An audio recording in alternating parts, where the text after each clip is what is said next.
verse 13, and then we're going to go to Esther 4, 1 through 3, and then verse 13 through 14.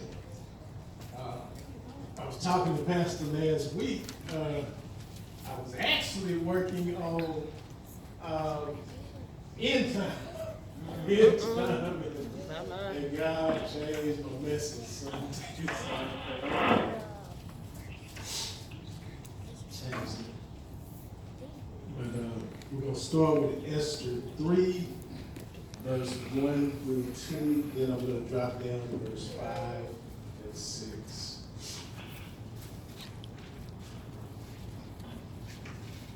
After these things did King Ahasuerus promote Haman, the son of Hammedatha, the Agagite, and advanced him and set his seat above all the princesses that were with him.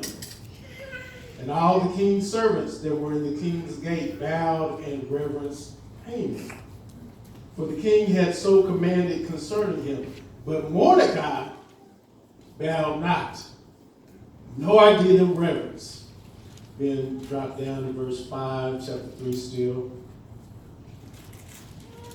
And when Haman saw that Mordecai bowed not, nor did him reverence, then was Haman full of wrath.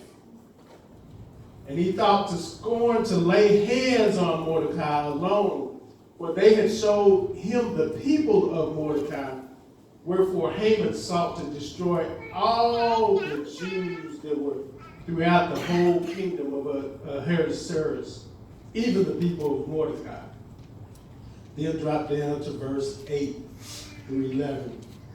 And Haman said unto King Ahasuerus, I'm sorry, y'all forgive me on this pronunciation, Ahasuerus, there are certain people scattered abroad and dispersed among the people in all the provinces of thy kingdom. And their laws are diverse from all people, neither keep they the king's laws. Therefore it is not for the king's profit to suffer them. If it please the king, let it be written that they may be destroyed. Ooh-wee. And I will pay 10,000 talents of silver to the hands of those that have the charge of the business to bring it into the king's treasuries. And the king took his ring from his hand and gave it unto Haman, the son of Hammedatha, the Agagite, the Jews' enemy. Then verse 11. And the king said unto Haman, the silver is given to thee, the people also, to do with them as it seems suitable to thee. Then verse 13. And the letters were sent by post to all the king's provinces to destroy, to kill, and to cause to perish all the Jews, both young and old, little children and women, in one day, even upon the 13th day of the 12th month, which is the month of Adar, and to take the spoil of these who are praying. Almost done. Verse 4, chapter 4, verse 1. When Mordecai perceived all that was done, Mordecai rent his clothes and put on sackcloth and ashes and went out into the midst of the city and cried with a loud and bitter cry. You're about to die. Or it's coming. It's been decreed. And came even before the king's gate. But none might enter into the king's gate clothed with sackcloth. And in every province whithersoever the king's commandments and his decree went, there was great mourning among the Jews. And fasting. They was fasting. And weeping and wailing. And many lay in sackcloth and ashes. Mm-hmm. Then Mordecai commanded to answer Esther, think not with thyself that thou shalt escape in the king's house more than all the Jews. For if thou, verse 13. 4:13. Then Mordecai commanded to answer Esther, think not with thyself that thou shalt escape in the king's house more than all the Jews. For if thou altogether hold thy peace at this time, then shall their enlargement and deliverance arise to the Jews from another place. But thou and thy father's house shall be destroyed. And who knows whether thou art come to the kingdom for such a time as this. Please be seated. I'm sorry. I try not to do that many verses, but this is what the message God for today. I appreciate you, God. Bless the reading of His Word and the doing of His Word. The message that changed it to, we cannot continue to be silent. We cannot continue to be silent. We must get involved. We cannot continue to be silent, cannot continue to remain silent. We must get involved.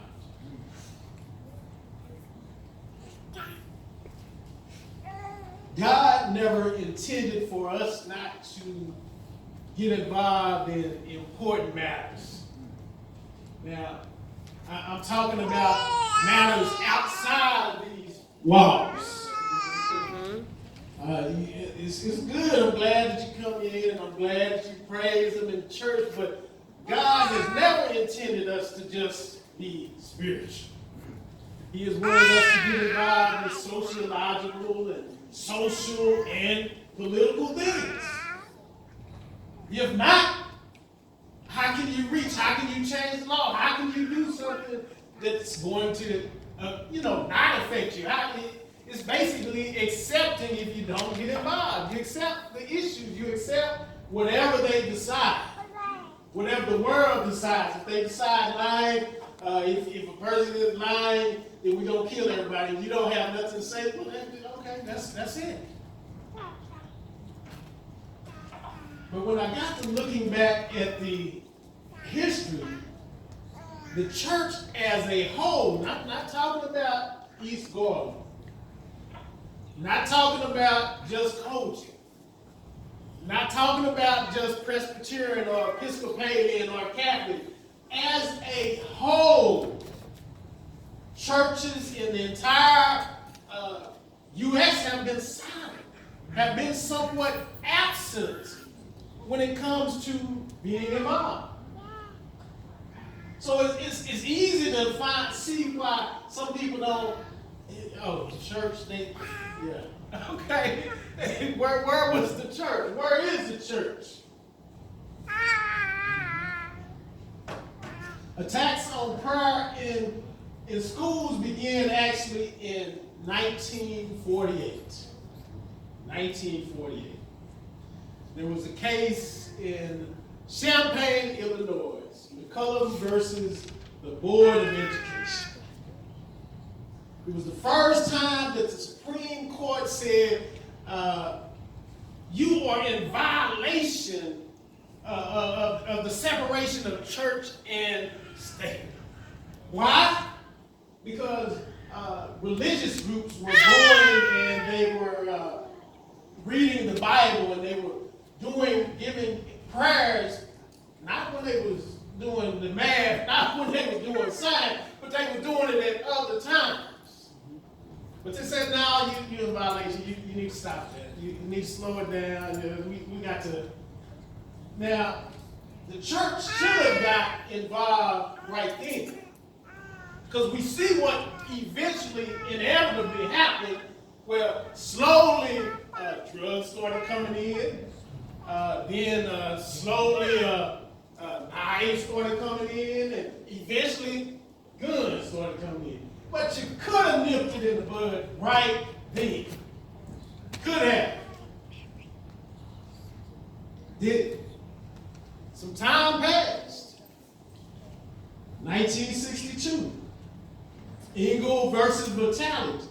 The court decided in a 8-1 decision that y'all need to watch how you pray in the school. You don't need to mention the name of Jesus.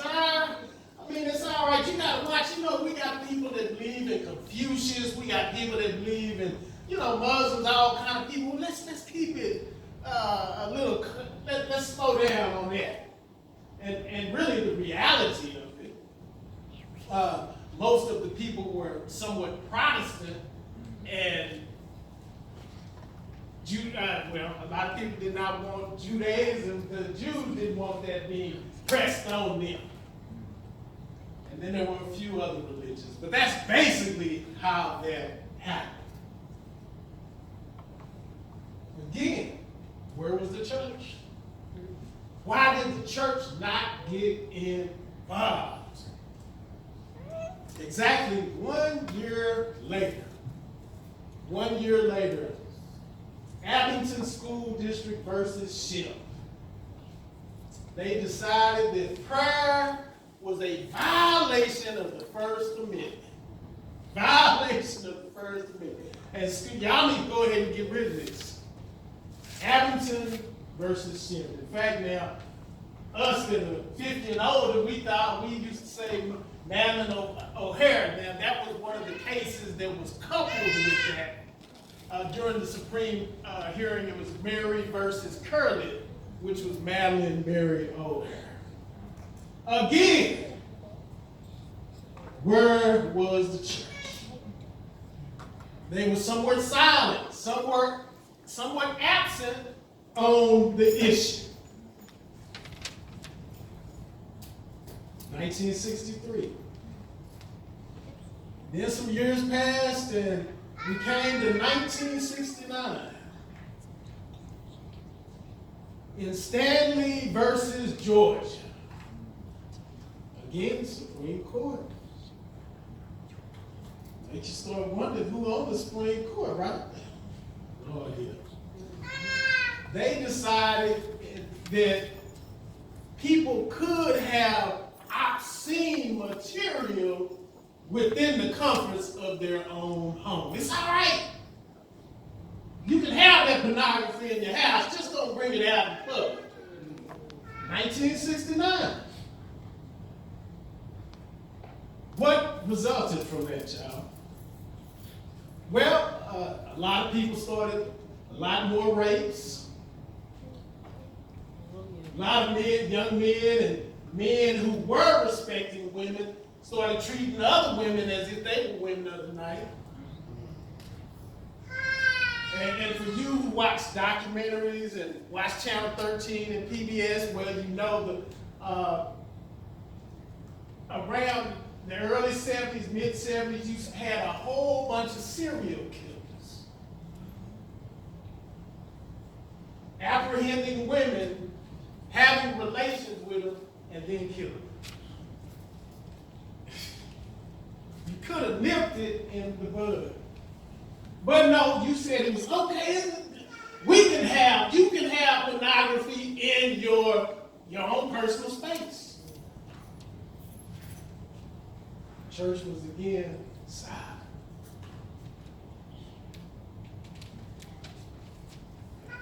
'73.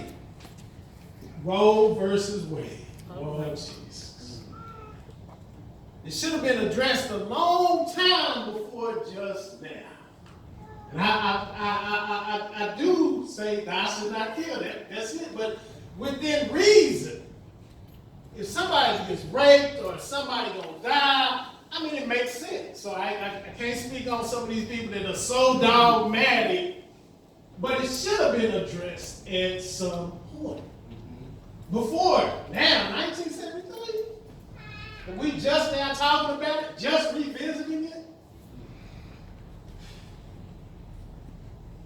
But the reality of the situation, the majority of the people getting abortion aren't getting abortions because they're going to be sick. They're not getting abortions because of some medical issue or the majority of them getting it because they done had sex and they slipped up and he ain't going to do this and all of it.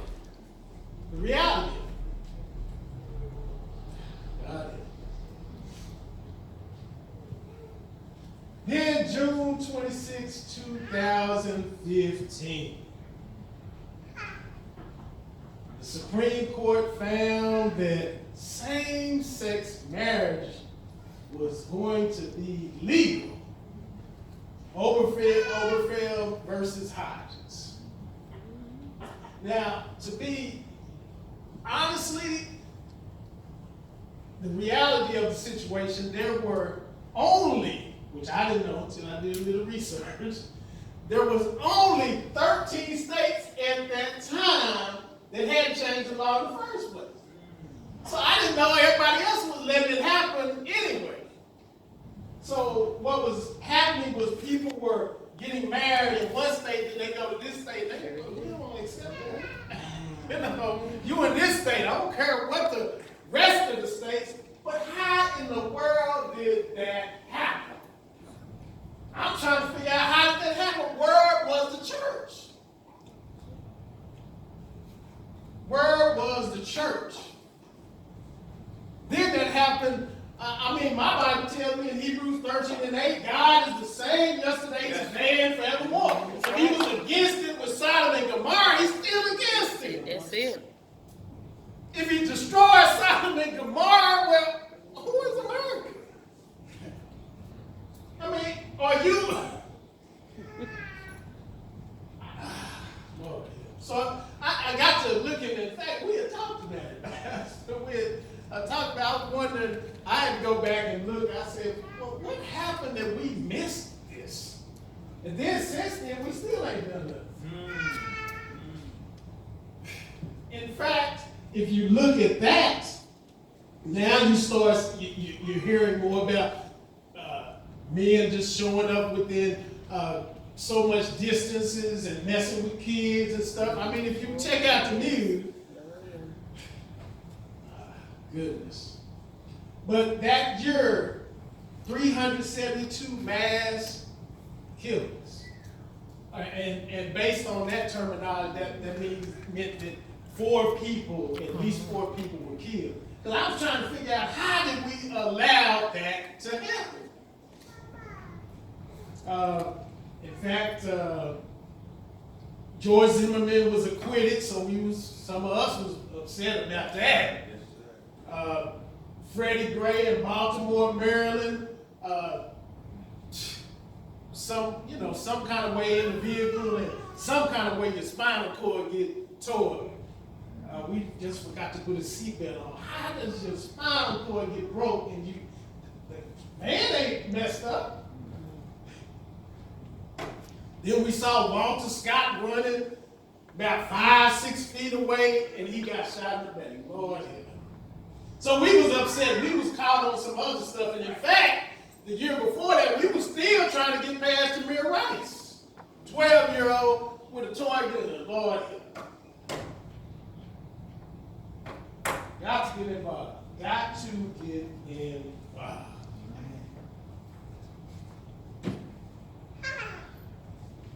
Sadly, not getting involved oftentimes means that we're content with the situation.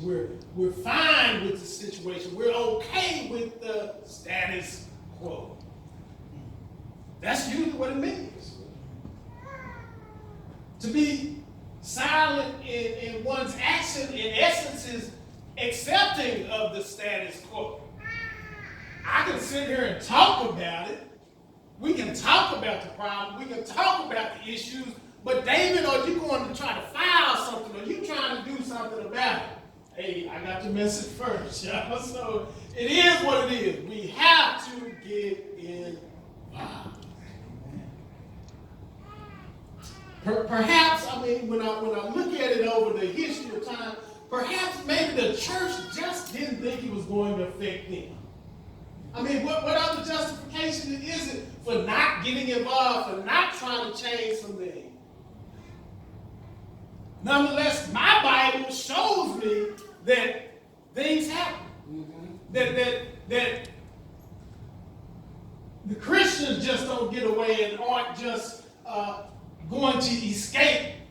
In fact, we can look at Daniel. Daniel, when people were messing up, when people were making wrong choices, when people were making wrong decisions, he was taken captive just like everybody else. Shadrach, Meshach, and Abednego, I mean, they wasn't bad, but they was taken there too. In fact, the majority of history shows you it's not that Lot type situation where, oh, Lot, get on out, we got time to get you out. Most of the time, you caught up. You caught up in the same situation. So why would the church not get involved to help? It's going to affect them. It's going to affect your kids. It's going to affect your posterity. In fact, we can look at Israel, a prime example. Prime example. I said it so, 722 BC, they were conquered by Assyria after prophet, major prophet, minor prophet, major prophet, minor prophet. You got to stop this sinning. David, you got to stop this sinning. What are you going to say? We keep giving you these warnings, Isaiah. I'm telling you, you got to stop it. But they wouldn't stop it. Continue to do the lying, continue to stealing, continue all of the sinning. In fact, they kept having to tell them about idol worship. Stop the idol worship. Stop the false worship. And they wouldn't. And stop the injustice. Kept telling them time in, time out, and they would not change. Conquer is history. But then what's crazy about it, their people, the southern kingdom, saw what happened. I mean, it's if you see somebody go over the bridge, okay, well, I don't think I want to do that. But here comes 586 BC. They got 100 plus years to get it together. 100 plus to get it right. And they still messed up and got conquered by Babylon in 586 BC. So you would think now, all of those different prophets, Jeremiah, all of them, when they was telling people, hey, you need to do right, Jeremiah went into captivity along with everybody else. So if we want our posterity to have a chance, we've got to get involved. That's right. We got to get involved. We got to help. Don't we want them to have a future? Don't we want them to have a chance at success? Yes. I hope so. I mean, can you see 20, 30 years here, 20, 30 years up the road, I'm sitting here, the kids go to the bathroom in Target and they just confused. Don't know what's going on. What daddy, mama, what is this? You don't know which bathroom to go in. I mean, come on. It's still, Target still got it in practice.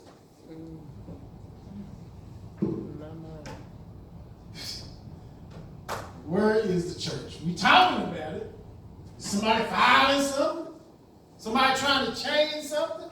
Is somebody giving them some statistics and showing, okay, well, let's look at what happened in 1969. Let's look at what happened. Is anybody doing anything? And I can't put it on anybody else. What is David doing? I got to mention first. What is David doing to make that change? What is David doing? Is he at least reading to try to figure it out? All right, getting back to those verses, the reason. Now, in the book of Esther,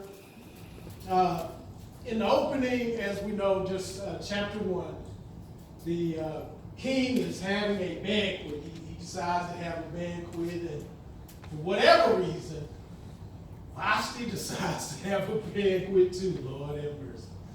So anyway, he goes on and keeps going on with his banquet, and then as many more guests start coming in, he's like, well, I don't know, Vashti need to come on and show herself at my banquet. I'm the king. But she refuses. And what do? They remove her from being the queen. quick and fast. And Lord, it might be some other stuff that happened. Because back then, we don't do something to you. If you didn't get to acting right, so some things happen. Lesson to be learned, just on a side note, we need to make sure that we're being led by God in making the right decisions. That's it. Don't think that you can just do what you want whenever you want. David, you can't do that. You lose your position, lose your job, lose your blessings. Got to make sure that you're being led by God. And go back to that Proverbs 3:5-6, trusting to God with all your heart and lean not to your own understanding. You got to be led. Got to be led, y'all. Now, then we get into chapter 2. Chapter 2, his advisors, okay, we got a way to solve this issue. So they decided to request women from, it was actually 120 plus provinces. They decided to have all the best looking women, all the most intelligent women come from all of these different provinces. But one other thing, they got to be a virgin. Don't send us nobody that ain't right. Don't send us nobody that been around for a while. Don't do that. Young people, just side note, lesson to be learned. Keep yourself pure and sanctified for your future boys. Come on. Young ladies. Men, keep yourself pure and sanctified for your Esther. Just keeping it real. Gotta keep it real. Now, as time went on, and I'll make it quicker, Mordecai, before she had even went down there and was going to be one of the ones that was going to be in the pageant, he said, make sure you just don't tell them about your ethnicity. Don't tell them that you were Jew. I mean, nothing had happened at this point. Haman and Mordecai hadn't gotten into it, but just don't tell them that you were Jew. So she gets to be queen, and she's enjoying the finer things in life, y'all. She can be pampered whenever she wants to be pampered. I can go look at all type of mirrors. I can wear whatever clothes I want to wear. Whatever she wants. But then she hears, Mordecai is at the gate. And he's lamenting, and he's in ashes, and he's frustrated, and he's crying out. And she had heard about it. The decree had went out about the Jews. So she said, I'm going to try to ease it. I'm trying to comfort them a little bit. So she sent them an offering, trying to get them to change clothes and trying to get them to, but they looking at death. The people looking at death. She still thinking, she like, well, she in that palace, y'all. That palace is comfortable. Probably had some, may not be the AC that it had today, but she was comfortable in there. Feeling good. I love you, Uncle. I love my family. I love y'all. Y'all mean the world to me. I really don't want to get involved. She didn't want to get involved because life was going well. Things are great. Got to bring your attention one more time to this. Esther 4:13-14. Then Mordecai commanded to answer Esther, because they were sending messages back and forth, because she wasn't going to dare be seen by somebody and they say, oh, she was around Mordecai. She must be a Jew. So she was sending messages back and forth. Then Mordecai commanded to answer Esther, think not with thyself that thou shalt escape in the king's house. Don't think you won't get away because you the queen. Don't think that God ain't going to, hey, no. more than all of the other Jews. For if thou altogether hold your peace, if you hold your peace at this time, if you don't get involved, if you're not going to try to make a difference, if you're not going to try to make your posterity, if you're not going to, or you're going to help or not. But if you don't, arise to, for if thou altogether hold thy peace, verse 14 again, at this time, then shall their enlargement and deliverance arise to the Jews from another place. That's going to be all right. Because God's going to work it out for us anyway. That's right. But thou and thy father's house shall be destroyed. Everybody going to be gone if you don't get involved. Mm-hmm. And who knows whether thou art come to the kingdom for such a time as this. Yes. If you don't get involved, your bloodline is going to be wiped out. If you don't get involved, the same thing that happened in Sodom and Gomorrah can happen in America. If you don't get involved, it could be your kid that is apprehended. We have to get involved. If we remain silent, what is that saying to God? If we don't act, we shouldn't be surprised when things happen to our loved ones. We shouldn't be surprised when things happen. We didn't get involved. It's just like if you don't vote, don't get mad about who's in office now. That's right. Mm-hmm. We must decide whether we are going to be available for God. We must decide whether we are going to get involved, get in there. Will we please God or will we please ourselves? God created us to serve. Mm-hmm. God created us to be about our Father's business. We're supposed to be helpers one to another. We are supposed to be our brother's keeper. We're supposed to be our brother's keeper, our sister's keeper. Everybody we're supposed to be helping. He put us here for a reason.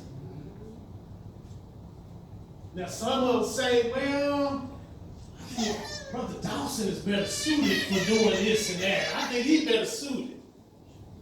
Some will say, well, I think Elder got the job taken care of. I ain't going to get involved. Y'all don't need me. Some people are going to look at their faults. And I understand guilt. I mean, guilt can keep you stopped. It can stop you. You get to thinking about your past. Oh, Lord, I know he don't want me.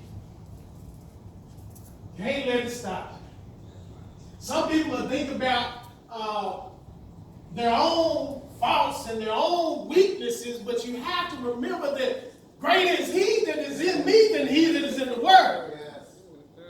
God works through our weaknesses. He works through our faults. He works through our mistakes. He works through everything and can make everything all right. He likes to amaze people. Yes. Yes, he likes, people say, man, I thought that cat used to sell drugs. I thought he was on the street smoking rocks. And he wants to amaze you. Yes. We have to give it over to God and be about his business, have faith in him, and let go. God needs me. He needs you. He needs everybody. Yes. Many are called, but few are chosen. Many don't step up to the plate. He needs you. Will you accept the call? He needs you, Dawson. The few, the proud, the real saints. God bless you.